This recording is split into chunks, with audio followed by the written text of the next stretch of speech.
para gravar? Vamos ver se dá certo. Começou a gravar, deu certo.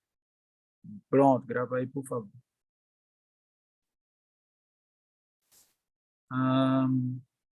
Deixa eu colocar a tela inteira. Eu vou compartilhar.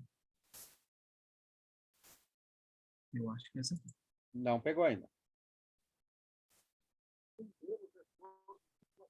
Não abriu para nós. Tá sem som.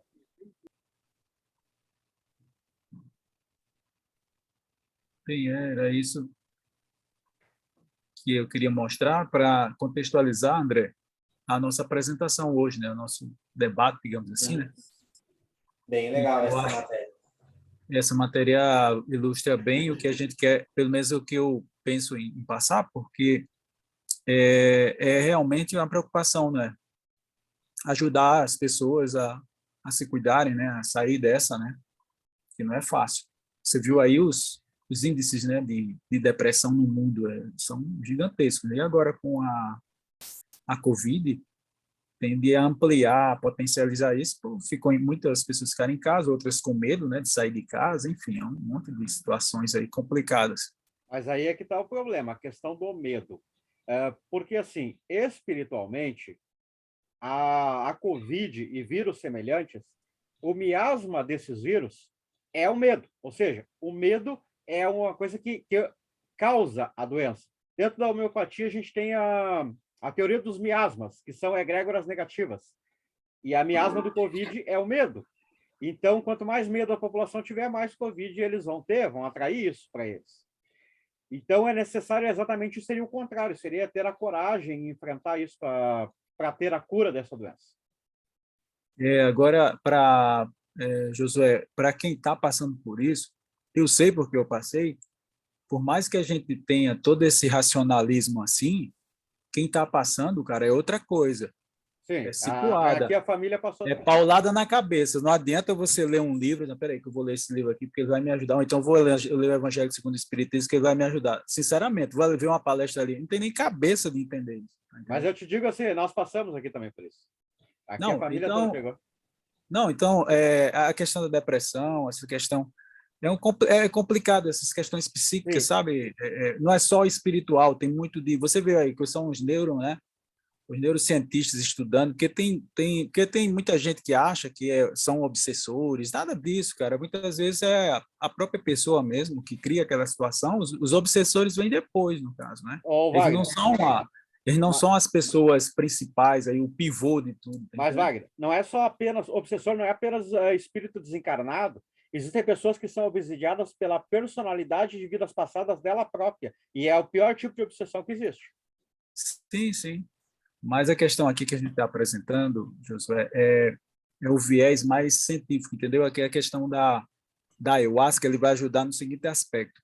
Apesar de que a gente teve e aí o André pode até me ajudar, a gente teve uma sorte porque a gente não parou de utilizar por questões religiosas. Então, foi permitido no Brasil, que os Estados Unidos, eles são muito arcaicos quanto a isso, né? Povo muito evangélico lá, então proibiram mesmo, sabe, o uso. Aqui não, aqui, graças a Deus, tem o uso da ayahuasca, não só nas tribos indígenas, que já, quantos anos, né, milênios eles já utilizam, mas também o Santo Daime, né? Devido a isso, eles tiveram a chance de utilizar, até hoje, para uso religioso, pode.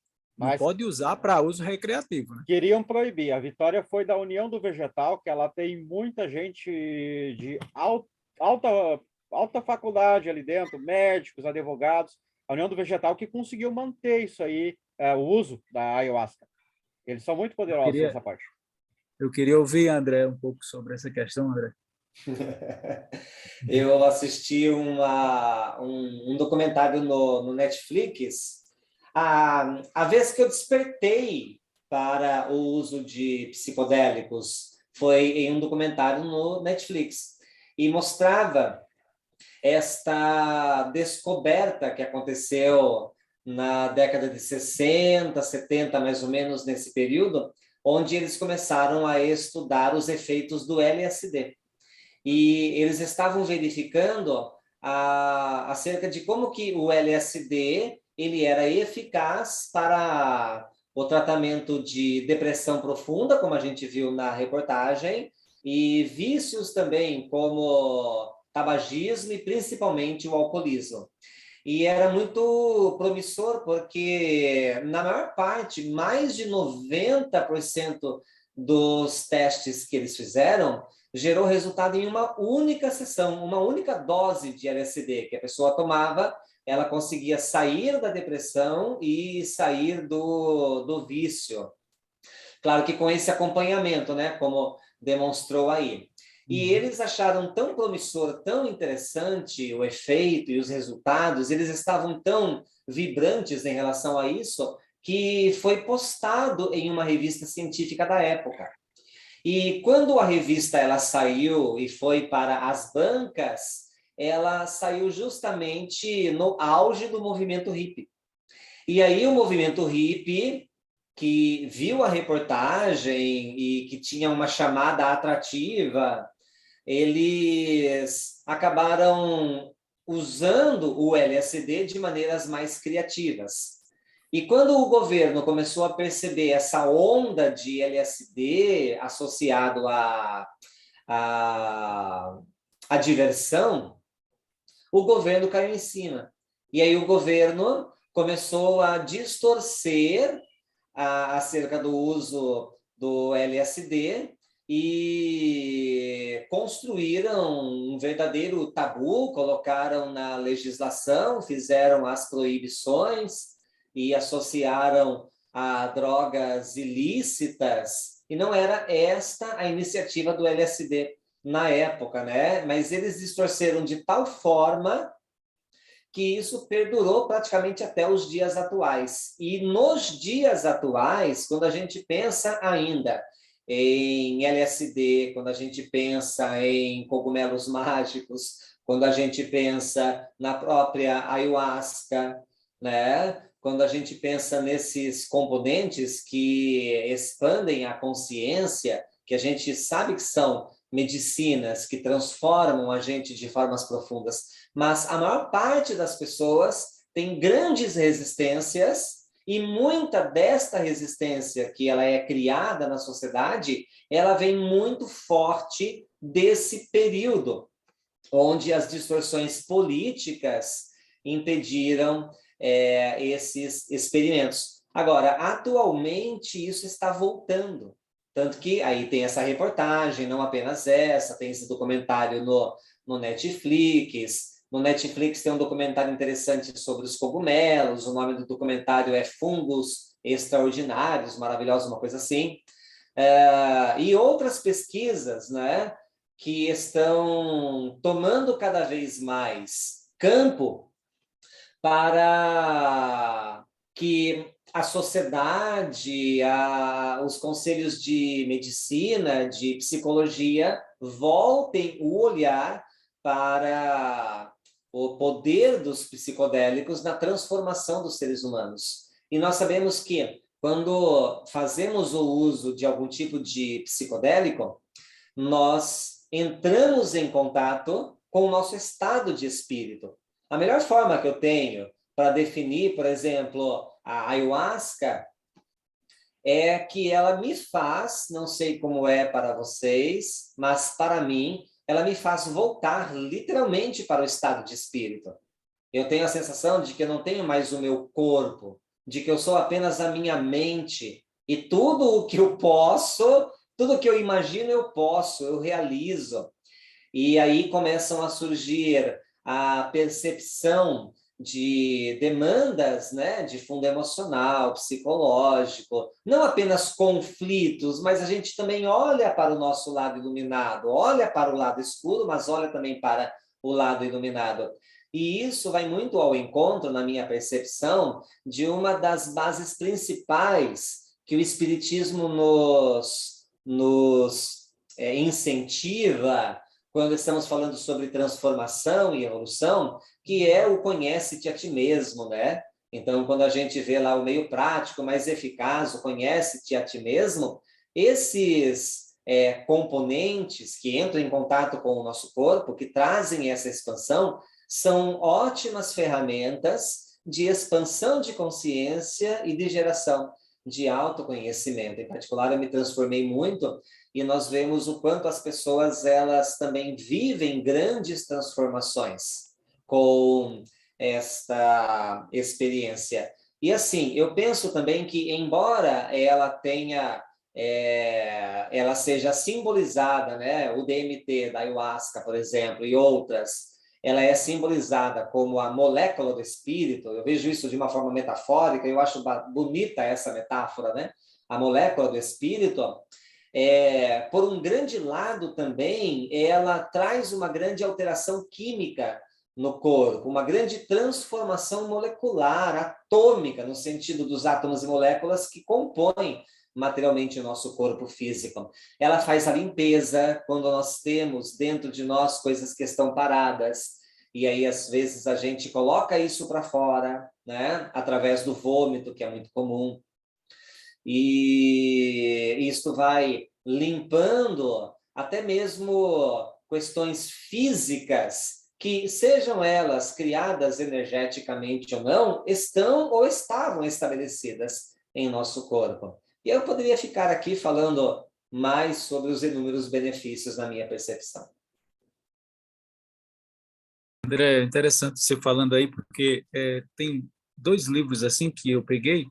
Com relação às entrevistas, eu peguei, por exemplo, tem uma de Pedro Bial, Conversa com Bial, no Dia do Índio, ele fala sobre isso também, né? Eu recomendo que, bom, infelizmente é só para quem tem o Globoplay, né? Uso como medicina dos psicodélicos. Também tem no jornal Jornalismo Cultura, a opinião do Jornalismo Cultura, esse é aberto, pode, no YouTube está lá. Uso das drogas psicodélicas, tá? Isso foi no dia 17/6.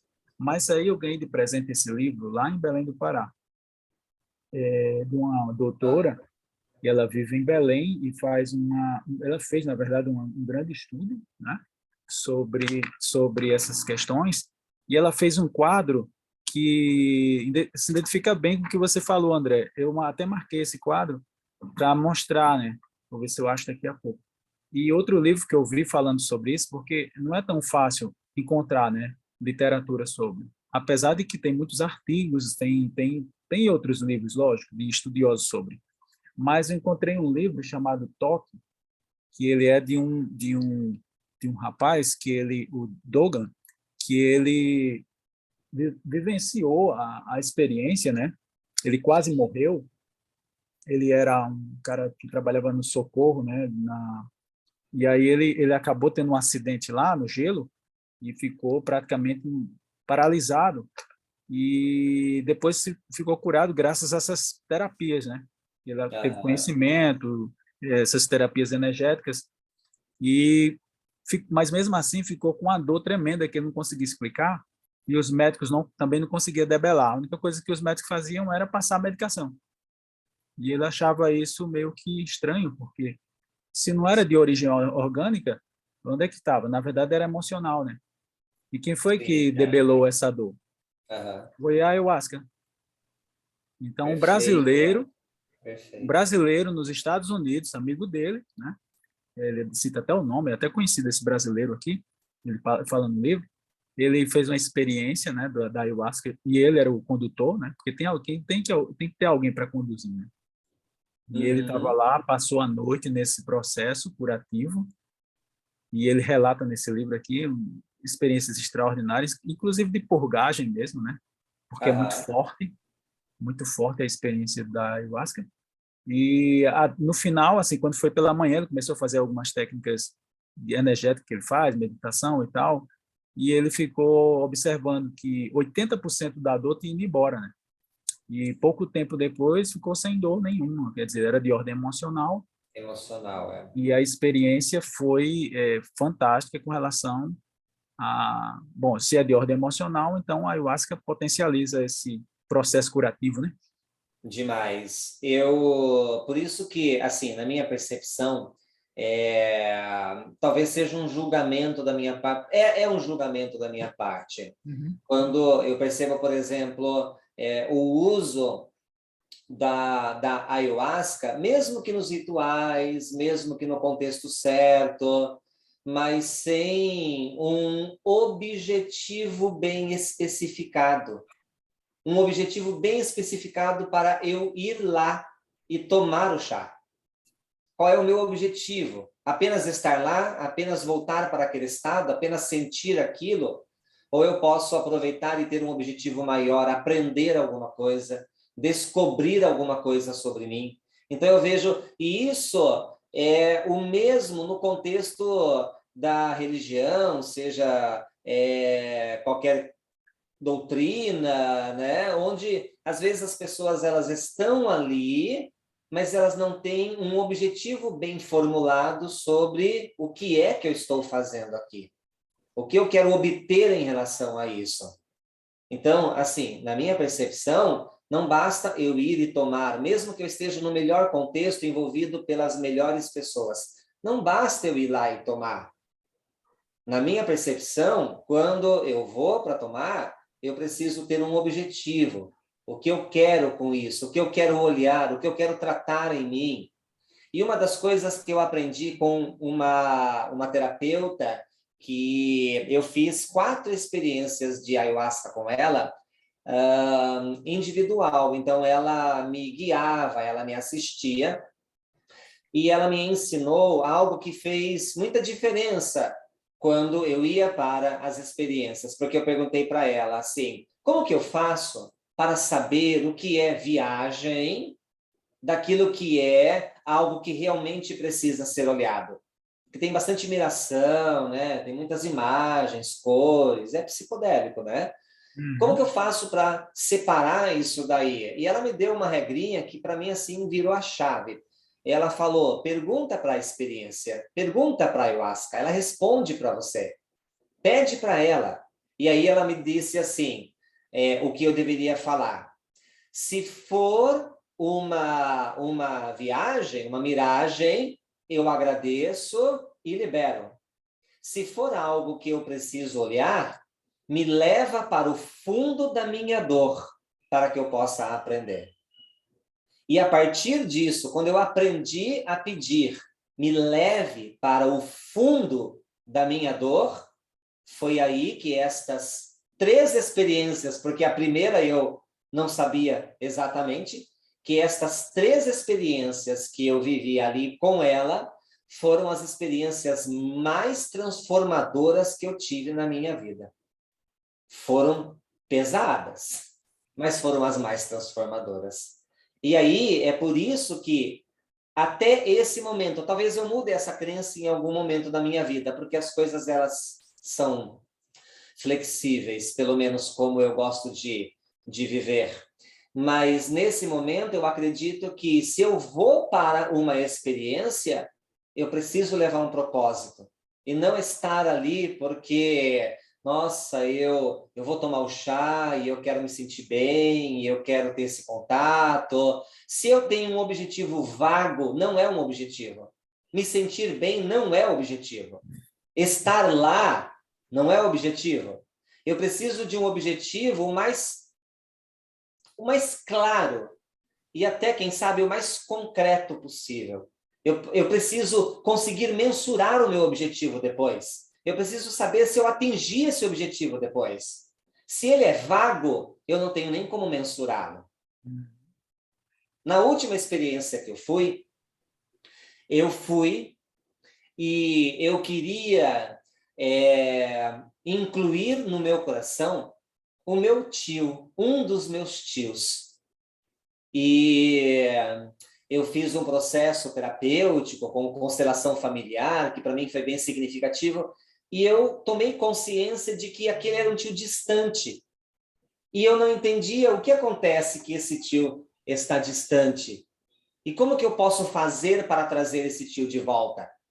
Então, o que eu quero dizer é, eu levei um objetivo específico, era algo específico, claro, preciso, que eu queria olhar.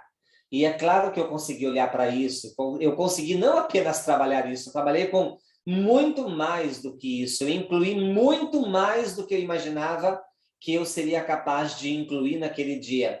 Mas aquele objetivo específico, ele foi atingível, ele foi mensurável. Então, essa, para mim, é a regra básica, principal. Senão a gente fica igual espíritas que estão no centro há um monte de tempo e não está tendo uma transformação significativa. Pessoas que estão tomando chá há um monte de tempo e continuam com crenças absurdas, que chega a arrepiar. Como que pode a pessoa pensar desse jeito?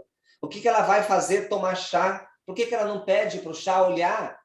Né? Por que ela não pede para o chá mostrar aquilo que ela não consegue ver? A dificuldade de flexibilizar o pensamento, de mudar o ponto de vista, de avançar, de ir além, de vencer uma crença limitante, de mudar uma ideia absurda, que às vezes eu estou fascinado, porque eu acho que aquela ideia é a mais extraordinária, a mais incrível, a mais lógica, e eu estou ofuscado pela crença que me fascina. Como o próprio Josué falou, às vezes eu estou auto-obsidiando-me, porque eu tenho uma crença e eu não quero enxergar além dessa tela. Então, toma um chá, enfrenta isso daí, se transforma, aceita o tapa na cara, pensa além da tela, senão não toma mais.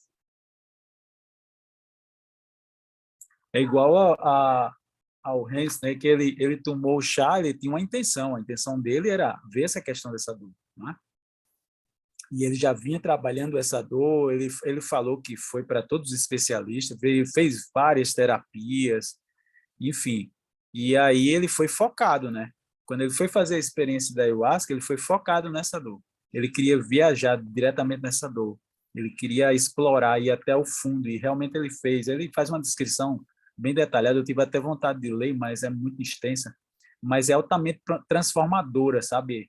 Tanto fisicamente, quanto misticamente, se é que eu posso falar assim, porque ele tem contato, inclusive, com uma mulher espiritual que parecia muito mais um anjo guardião, alguma coisa assim, né, pelo nosso linguajar, mas uma criatura assim que o acolheu, que o abraçou, entendeu?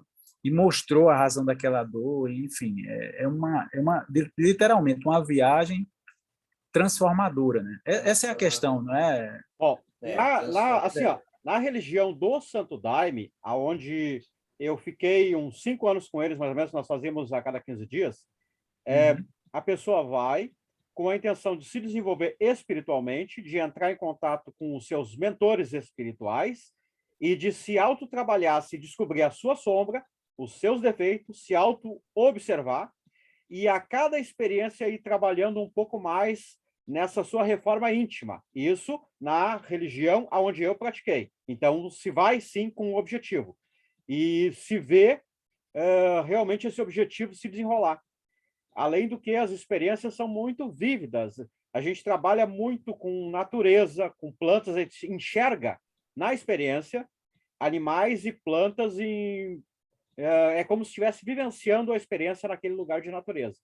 Inclusive, às vezes, a energia, porque vem um guia protetor ali, naquilo ali, um mentor daquela energia. Às vezes, ele nos converte em animais ou em plantas, para a gente aprender um pouco sobre a vida daquela criatura e a gente pegar um pouco de amor pela natureza. Eles fazem muito isso.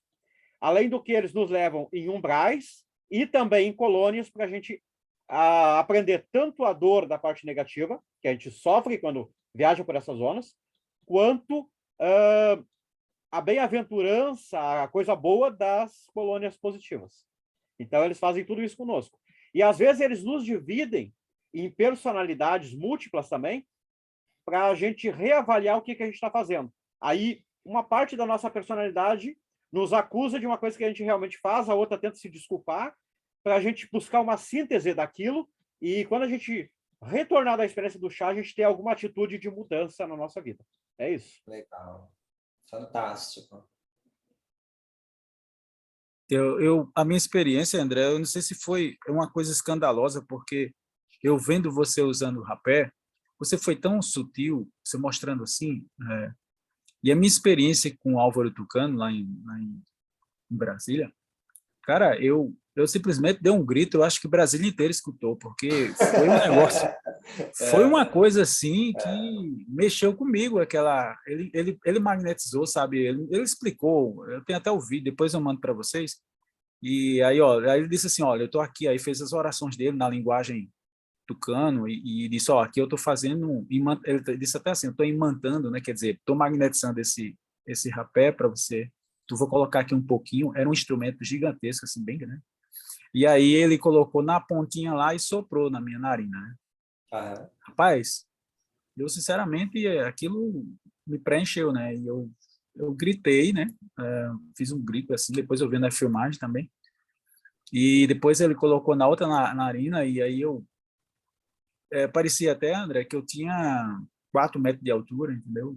Assim, uma experiência, uma experiência assustadora, assim, assustadora no modo de dizer, na verdade foi muito confortável, eu gostei, não foi nada de traumático, não, foi muito bom. E a partir daí, as minhas percepções, ela se tornaram muito mais, digamos assim, mais evidentes, né? Elas ficaram mais sensíveis, né? E eu comecei a Uhum. magnetizar as pessoas, inclusive ele mesmo pediu para eu magnetizar ele também, né? O índio não ia perder a oportunidade, já que eu disse a ele que eu era um curandeiro. Então, eu fiz todo o processo e passei todo dia sentindo os efeitos do rapé, todo dia muito focado, assim, tanto que a gente foi para um parque lá em Brasília, perto da lagoa que tem lá em Brasília, e, e a primeira coisa que eu vi, que eu não sou muito de ver essas coisas, mas a primeira coisa que eu vi assim que eu saí do carro foi uma pena, né? Que depois eu descobri que é simbólico essa pena, né? Uma pena grande, que não era uma pena pequena, é uma pena grande, que, digamos assim, seriam um presente dos pajés para mim, né? Então, foi assim uma coisa assim que talvez por falta de costume, minha primeira experiência, né? Eu tinha dado esse grito que não sei se é normal isso. Até meio que eu fiquei meio assim quando eu vi você utilizando, mostrando na filmagem, eu disse, rapaz, então foi muito escandaloso, né? Acho que deve ser. É porque cada rapé tem propriedades diferentes, né? Pode ser o tipo do rapé, né? Às vezes um rapé mais forte que ele aplicou. O efeito, claro, que ele vai causar é diferente. O objetivo no sentido de tem rapé que trabalha, sei lá, energia de calma, para a gente ficar calmo, tranquilo. Tem rapé, que é a energia de força, proatividade, que é o que eu utilizo, né? Proatividade dinâmica, foco. Tem rapé que trabalha dor, tem rapé que trabalha aparelho digestivo e assim por diante. Então, talvez o tipo de rapé que ele aplicou em você trouxe essa experiência e o contexto, né, o magnetismo, tudo o que estava envolvido naquele momento despertou alguma coisa dentro de você e o que mais fez sentido no momento foi gritar. E, e ele foi para minhas costas e fazia o movimento das mãos e eu acompanhava sem ver, né? Levantava o braço e tudo. Ele aqui nas minhas costas fazendo todo o processo, inclusive aqui na altura do humeral, ele fez uma técnica que eu nunca tinha visto, né? Que os índios utilizam, né? Provavelmente, que foi utilizando o transversal cruzado, que é uma ação dispersiva, junto com sopro. Então, fez... Rapaz, aquilo ali, quando ele fez isso, eu saí do transe. Até fisicamente dá para ver na filmagem que eu chego e me jogo assim, né? Como tivesse desacoplado, digamos assim, né? Ou tivesse ancorado, né? Tivesse descido, diminuído de tamanho, que eu estava com 4 metros. Legal. Mas Muito uma legal. experiência... Não, super consciente, tá entendendo? Agora, as sensibilidades, as sensações, assim, multiplicada por não sei quanto, né? Expande. Muito mais. É que o rapé ele não causa miração, né? Então ele realmente vai ativar mais a energia do corpo. A linguagem que o pessoal fala é que ele aterra, né? Então a gente fica aterrado com o rapé. Eu gosto de usar durante o dia, eu uso e tal, e aí vai me trazendo essa percepção de mais concentração, de mais foco. Para mim, está fazendo muito bem. Depois que eu comecei a usar o rapé, eu não sei se é por causa disso, mas é a associação que eu tenho. Depois que eu comecei a usar o rapé, eu me tornei assim, olha, multiplicou o meu potencial de produzir, de fazer, de tirar as coisas do meu caminho, pendências, Então, eu estou muito mais proativo, muito mais dinâmico, estou criando mais coisas e tal. Então, tem me ajudado significativamente fazer uso do rapé. Eu queria, André, que você falasse um pouquinho do curso que você vai fazer, porque eu estou doido para fazer esse seu curso, né? Você podia conversar um pouquinho sobre ele, para o pessoal conhecer? É a formação de hipnose clínica. É uma formação profissionalizante que forma terapeutas em hipnose, em hipnoterapia, e você aprendendo a usar a ferramenta consegue ajudar pessoas e, claro, a si mesmo no tratamento das mais diversas problemáticas emocionais e psicológicas, ansiedade, depressão, conflitos, traumas, dores em geral do passado, problemas psicossomáticos, até algumas doenças, mesmo que não leve à cura, dá para melhorar a forma como a pessoa ela experimenta esta fase da doença, né? E assim a gente consegue melhorar a qualidade de vida das pessoas. É uma formação que a gente associa, liga muito com a programação neurolinguística. Eu sou mestre em PNL, e a neurolinguística, ela é a habilidade de usar a nossa comunicação para transformar a nossa realidade. Por isso que eu mando bem nas palavras, né?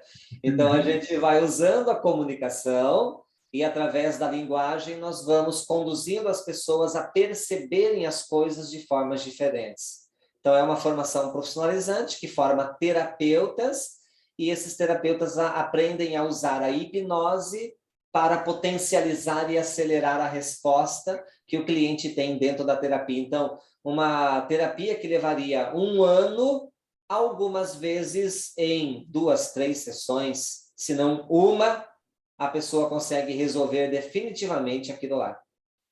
É muito legal, porque a hipnose, né, essas questões da questão do transe, né, que a gente costuma falar, ele potencializa a ação terapêutica, né, André? Muito, porque em hipnose nós temos, falando na linguagem espírita, um leve desdobramento. Quando a gente pensa no transe mediúnico, é a mesma coisa. Então, a pessoa que é médium, ela é uma pessoa que está vivendo uma experiência hipnótica. Só que, ao invés de um encarnado hipnotizar o outro, é o espírito hipnotizando o encarnado. E aí a gente tem uma amplitude maior no pensamento. A mediunidade, a gente sabe que ela acontece pensamento a pensamento, e com essa amplitude, a nossa intuição ela expande, e os espíritos eles têm mais facilidade para nos dar as sugestões, trazendo o mesmo processo, porque é absolutamente a mesma coisa na visão da hipnose. A única diferença é que é um encarnado que vai fazer. Então, nós colocamos uma pessoa em relaxamento, levamos essa pessoa ao estado de transe, ela tem esta expansão do pensamento, e esse expandir abre espaço para que ela libere mais informação e receba mais informação com mais facilidade. André, olha, não é só para cuidar de outra pessoa, é para você mesmo também. Você pode fazer auto-hipnose. Isso é fundamental para quem é médium, né? Quem é médium, para poder se controlar, é fundamental, né? Muito importante, porque a gente consegue ter mais controle emocional, porque a gente sabe algumas estratégias de ação para isso. Então, é aquilo que eu comento, que a gente precisa aprender, treinar o nosso cérebro. A gente está encarnado, então a gente tem um cérebro, tem que treinar o nosso cérebro a usar estratégias que sejam mais funcionais para o nosso dia a dia. Por isso, se a gente fica só no campo da abstração, ou seja, do pensamento, né, e não traz isso para o campo da matéria, a gente não consegue mensurar as coisas. O que eu quero dizer? Por exemplo, se eu digo assim, nossa, eu tenho um problema, eu preciso resolver esse problema, Ou então, eu preciso evoluir, eu preciso melhorar, eu preciso ser mais feliz, eu preciso amar o próximo. Beleza, eu já sei o que eu tenho que fazer. Agora, como que eu vou fazer isso daí?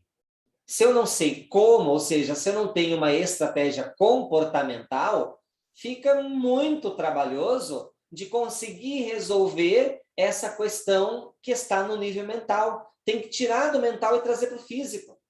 E no físico você vai encontrar comportamentos que vão, através deles, trazer a transformação.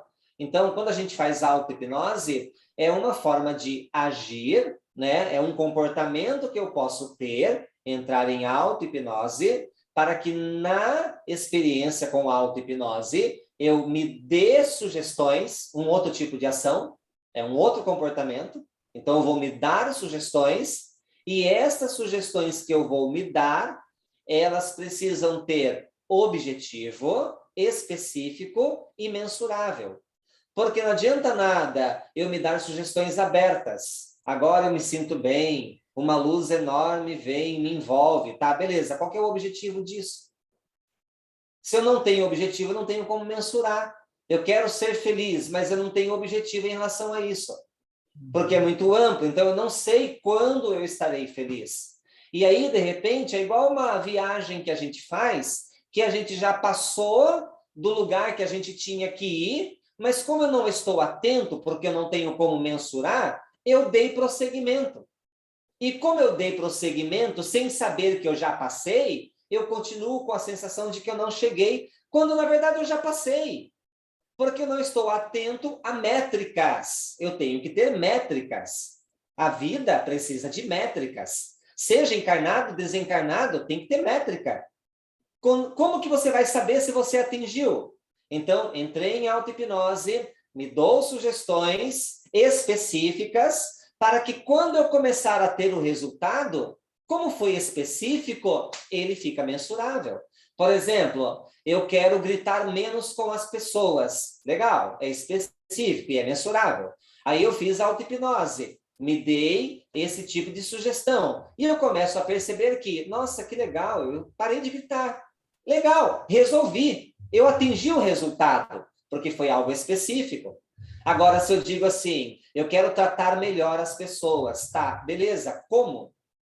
Se você não mensurou, você não sabe se o que você está fazendo está sendo aquilo que você deseja. Então, são coisas que a gente aprende na formação de hipnoterapia, porque o cliente vem sem objetivo. O cliente vem e diz, eu estou bem, eu estou mal, eu preciso de ajuda, tá, que ajuda? Que mal é esse? Que bem é esse? O que é que você tem? O que você quer? Geralmente, 90% ou mais das pessoas que vêm para fazer terapia não sabem, a única coisa que elas sabem é o que está acontecendo, ou seja, estou mal. Mas como que isso está acontecendo e como que elas querem fazer para que pare de acontecer, quem precisa ajudar somos nós. Então, quando a gente aprende a trabalhar melhor objetivos, aumenta o nosso potencial de se transformar, porque daí você vai saber melhor qual é a ação, o comportamento que precisa ter, e você vai ter, ao mesmo tempo, como medir se esse comportamento levou você para o resultado. As coisas ficam mais concretas. André, eu utilizei esse recurso, né, a questão do relaxante muscular, porque, de certa forma, você sabe muito bem, né, que a hipnose ajuda, né, a auto-hipnose ajuda, né, na questão do relaxamento, é uma das coisas mais, entre aspas, fácil, que é muito complicado, porque a gente toma medicação para isso, né? A gente toma medicação para dor, a gente toma medicação para relaxar, quando, na verdade, tem um recurso natural como a auto-hipnose, né? Uhum, E perfeitamente. eu fiz esse teste, batata. Funciona super bem, né? Ah, eu não sei relaxar. Não tem um jeito certo e nem errado.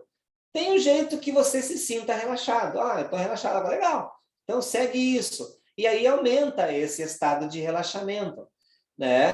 Como que eu faço para me dar sugestão? Você precisa formular as suas sugestões de forma positiva, mas não é um positivo energia, um positivo moral, positivo no sentido de um foco. Ou seja, ao invés de eu dizer o que eu não quero, eu vou dizer o que eu quero. Por exemplo, eu estou com algum tipo de dor, seja física ou moral.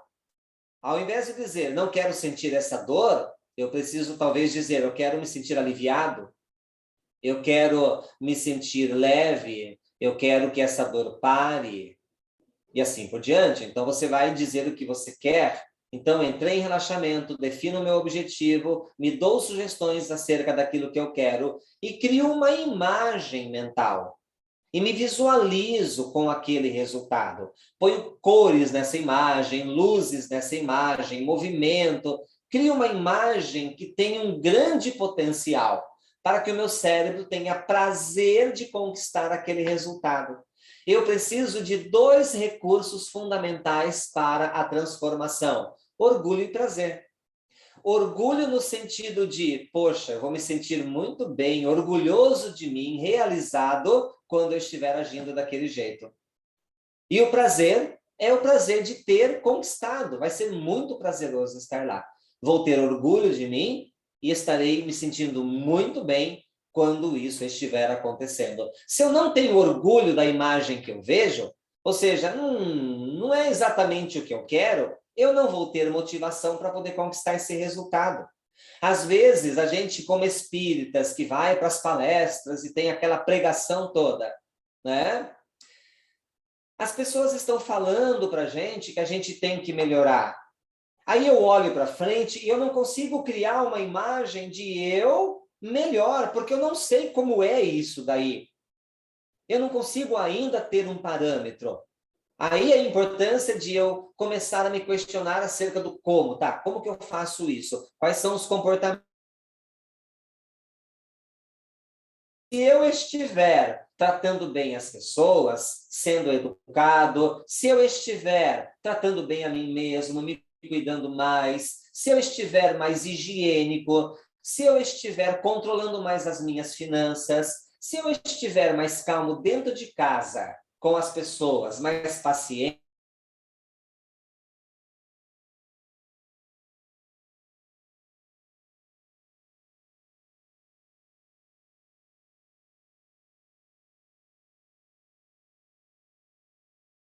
eu vou ter de mim quando eu conquistá-la. Putz, vai ser muito bom quando eu estiver fazendo aquilo. E aí eu vou ter motivação, que vai me dar energia para poder ir para lá. Sem motivação não tem nenhum tipo de mudança. O grande problema da gente, às vezes, André, é que a gente gosta de arranjar motivos para não melhorar. Por exemplo, a gente diz assim, não, eu estou passando por isso porque foi na vida passada e não sei o quê. E quando a gente vai estudar o caso, é preguiça, sabe, de querer mudar. Estou falando por mim, tá? Não tô É, falando de ninguém. Então, é muito é, mais fácil eu colocar a culpa, entendeu? Numa vida passada e tal, uhum, do que dizer assim, não, a partir de hoje eu vou criar o que você está falando aí, criar uma meta, um objetivo, vou valorizar cada passo. Cada passo dado, eu vou dizer, yes, vou valorizar essa questão e vou ficar olhando aham, para o retrovisor, justificando aquele meu é. estado, né? Pela uma questão do passado que Kardec até deixa bem claro que muitas das nossas desavenças de hoje, nossos problemas de hoje, é dessa reencarnação. Perfeito. Tem um espírito que me disse esses dias atrás, até falei para Edna, Edna, o espírito falou um negócio para mim, que foi assim uma boa virada de chave também. E foi exatamente no momento em que eu já estava mais produtivo. Eu estava me sentindo bem por estar produzindo e o espírito falou assim para mim, André, você pode mentalizar o que você quiser na sua vida. Você pode imaginar o que você quiser. Pode fazer as suas orações, a sua meditação. Você pode imaginar o que você quiser. Mas se você não for para a ação, nada vai acontecer. Então, às vezes, é bem isso, né? Eu fico imaginando, eu fico só no meu diálogo interno, com imagens mentais. Um dia eu estarei bem, nesse momento está complicado, ou então as justificativas, é por causa da minha vida passada, ou então porque eu tive um passado difícil, a minha família é complicada, o meu pai, a minha mãe, meu marido, meus filhos. Então a gente vai terceirizando a responsabilidade. É? E uma coisa que eu achei bacana também, né? Até pegando esse gancho aí, sobre levar para a ação. Tira do campo mental e leva para a ação. Sabe? Que é uma coisa que o Espiritismo o tempo todo está falando, né? O tempo todo, se a gente começar a ler com esse olhar, vamos observar que eles estão o tempo todo incentivando para agir e não ficar mentalizando. Tá lá, eu acho que é no Homem de Bem, o Homem no Mundo, tem uma parte que fala que não adianta a gente ficar vivendo uma vida de contemplação, Uhum. né? Eu acho que é o Exatamente. homem de bem, Homem do Mundo. Eu acho que é no nome de bem. Não adianta ficar vivendo uma vida de contemplação, a gente tem que ir para o mundo, tem que ir para a vida, está encarnado, você tem um corpo, o corpo está reagindo. Nós não somos espíritos enquanto estamos encarnados, nós somos almas. Hã? O que é alma? Um espírito encarnado. A alma não é a mesma coisa que espírito. São coisas diferentes.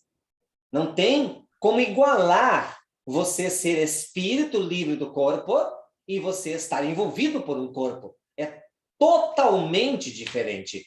Alma e espírito não é a mesma coisa. Se fossem, Allan Kardec não teria feito a divisão. Exato. Tá? Tanto que ele pergunta, o que é alma? Espírito encarnado. O que é o espírito? Princípio inteligente. Então está bem separado isso lá. Então, quando nós estamos encarnados, e aí tem lá a associação com o Homem no Mundo, não viver uma vida de contemplação e tantas outras passagens, o que para mim isso significa? Ir para a ação. Jesus fala disso, fazer do seu sim um sim, do seu não um não, ou seja, tenha convicção, né? Tenha convicção. Então, quando a gente começa a trabalhar mais isso daí, a gente vai assumindo mais a responsabilidade. Quando a gente era criança, quem que cuidava da gente? Papai, mamãe, vovó, vovô, né? Os adultos que faziam parte e talvez ainda façam alguns da nossa vida. Só que hoje, algumas vezes, a gente esquece que cresceu. E aí a gente continua esperando que alguém assuma a responsabilidade por nós. E isso acontece quando? É o meu passado, é a minha vida passada, é o meu pai, é a minha mãe, o problema é X. Então a gente ainda age desse modo, esperando que alguém assuma a responsabilidade. Só que o adulto precisa ser autorresponsável. Autorresponsabilidade é uma ótima chave, é um ótimo código mental para a gente poder fazer algumas mudanças na vida da gente. Verdade, a gente às vezes fala, né, André, que porque o mal, a gente tem a impressão que o mal predomina na Terra, né? E os espíritos deixam bem claro, não, na hora que os bons quiserem, né, eles podem mudar isso. É por mais por falta de ação dos bons, né? Então a gente fica muito olhando para o céu, contemplando o céu, e esquece que aqui na Terra a gente pode fazer um céu, já que a gente se propôs a ser um homem de bem, né? Bem lembrado isso, a falta de ação dos bons. Então, aí volta até naquilo que eu comentei, de que às vezes a gente vai para a casa espírita e faz a palestra, e assiste a palestra, e dá passe, toma passe, e vai para a mediúnica, né? E tem toda a participação no movimento, mas está faltando, às vezes, a ação no dia a dia, a aplicação mais prática daquilo lá. Tanto que, quando lá no Livro dos Espíritos, eu acho que é na 621, que fala sobre o meio prático, né? Qual é o meio prático mais eficaz para melhorar nessa vida e blá, blá, blá, e eles falam que é o autoconhecimento, a pergunta fala do meio prático. Exato. E não do meio contemplativo. Autoconhecimento é prática, é ação. Ok? E quando a gente está encarnado, 3 coisas precisamos lembrar: sangue, lágrimas e gordura.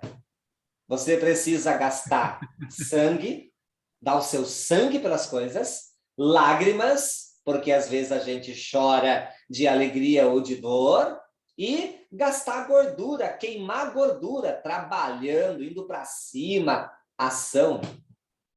Exatamente. Josué, meu amigo. Cadê Josué? Tô aqui, tudo certo. À vontade, meu querido. Se quer falar alguma coisa para a gente concluir, né? Que já alugamos demais o André.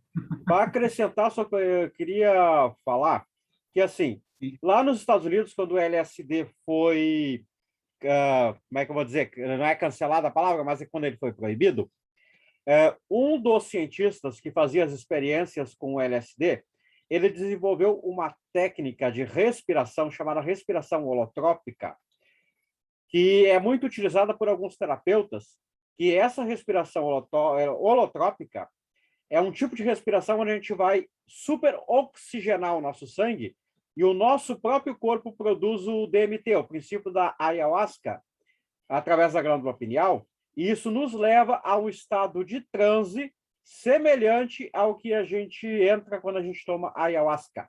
Então, existem diversas experiências muito semelhantes à ayahuasca relatadas através deste processo respiratório. É isso que eu tinha a falar hoje. Legal, É Josué. interessante.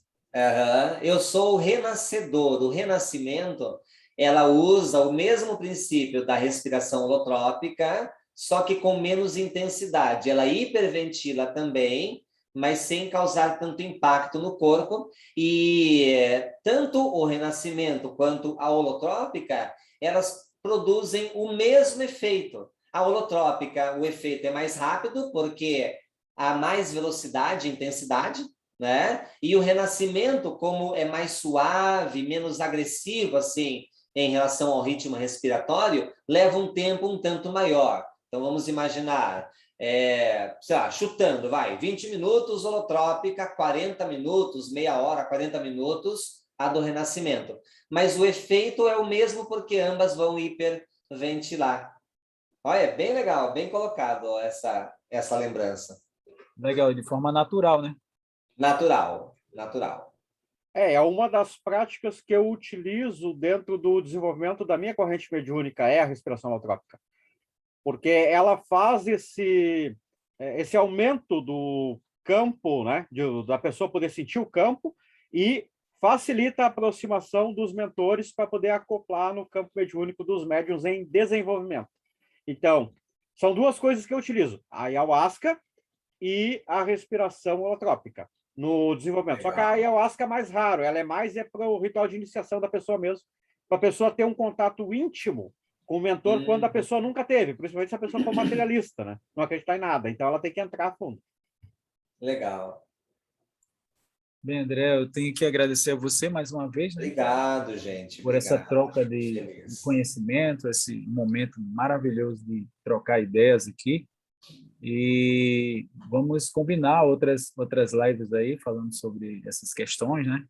E agradecer mesmo de coração, André, porque é muito raro a gente encontrar pessoas assim dispostas, né, a trocar ideias conosco e tal. E com certeza reafirmar aí o meu compromisso de fazer um curso com você. Assim que eu puder, eu quero fazer, e quem sabe um dia presencial aí contigo, né? Oba! Você legal. Faz curso presencial também, né, André? Agora na pandemia não, né? Mas agora depois... menos, assim, eu me encontrei no online porque ele funciona tão bem quanto no presencial e tais, mas eu penso sim em voltar com alguns treinamentos de hipnose clínica presencial. Agora, presencial eu dou curso de oratória, vamos ter uma turma aí em novembro, oratória emocional com PNL. Perfeito, perfeito. Então, meu amigo, agradecer demais. Josué, muito obrigado também pela presença. Obrigado, não sei se você tem mais alguma questão, Josué. Não, acredito que seja isso mesmo. Então, encontramos semana que vem, talvez? Provavelmente na sexta ou no sábado. Você gravou, Josué? Ainda está gravando. Eu ainda não parei a gravação. De fechar a gravação para não perder. Eu acho que travou aí. Tá, não, mas tá gravando. Ele salva automaticamente na hora que fechar. Tá, né? Gravando. Tá gravando. Pronto, então vamos esperar ele voltar. Mais uma vez, André, muito obrigado, viu? Obrigado também, viu? Gratidão. Sempre que eu puder, estarei presente.